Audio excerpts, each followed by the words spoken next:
ಕಳೆದ 35 ವರ್ಷಗಳಿಂದ ನಾನು SM ಕೃಷ್ಣ ಕಾಲದಿಂದ ನಾನು ಕಾಂಗ್ರೆಸ್ಸಲ್ಲಿ ಕೆಲಸ ಮಾಡ್ಕೊಂಡು ಬಂದಿದ್ದೀನಿ. ಬೂತ್ ಹುಡುಗನಾಗಿ, ಆಮೇಲೆ ಏರಿಯಾದಾಗ ಒಬ್ಬ ಲೀಡ್ರಾಗಿ, ಕಾಂಗ್ರೆಸ್ ಪಕ್ಷಕ್ಕೆ ನಿಷ್ಠಾವಂತ ಕಾರ್ಯಕರ್ತನಾಗಿ ನಾನು ಕೆಲಸ ಮಾಡ್ಕೊಂಬಂದೆ.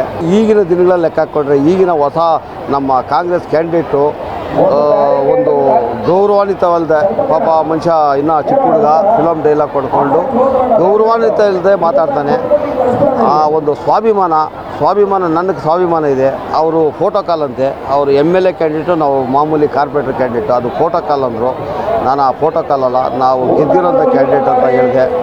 ಒಂದು ಸ್ವಾಭಿಮಾನ ಇಲ್ಲದ ಮಾತಾಡಿರೋ ಒಂದು ಉದ್ದೇಶ ಇಟ್ಕೊಂಡು ನನಗೆ ಸ್ವಾಭಿಮಾನ ಧಕ್ಕೆ ಬಂದು ಜೊತೆಗ ಮಾನ್ಯ ನರೇಂದ್ರ ಮೋದಿಯವರ ಅಭಿವೃದ್ಧಿ ಕೆಲಸ 12 ವರ್ಷದಿಂದ ಎಲ್ಲೋ ಒಂದು ಕಡೆ ಅವ್ರ ಗೌರವ ಸಲ್ಲಿಸಬೇಕು, ಅವ್ರ ಜೊತೆಗೆ ನಾನು ಇರಬೇಕು ಅನ್ನೋದು ಒಂದು ಆಸೆ.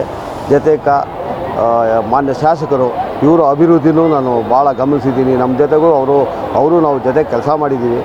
ಜನಗಳ ಸೇವೆಯಲ್ಲಿ ಅವ್ರಿಗೆ ಹೆಚ್ಚಿನ ಕಾಳಜಿ ಇದೆ. ಆ ಒಂದು ಉದ್ದೇಶ ಇಟ್ಕೊಂಡು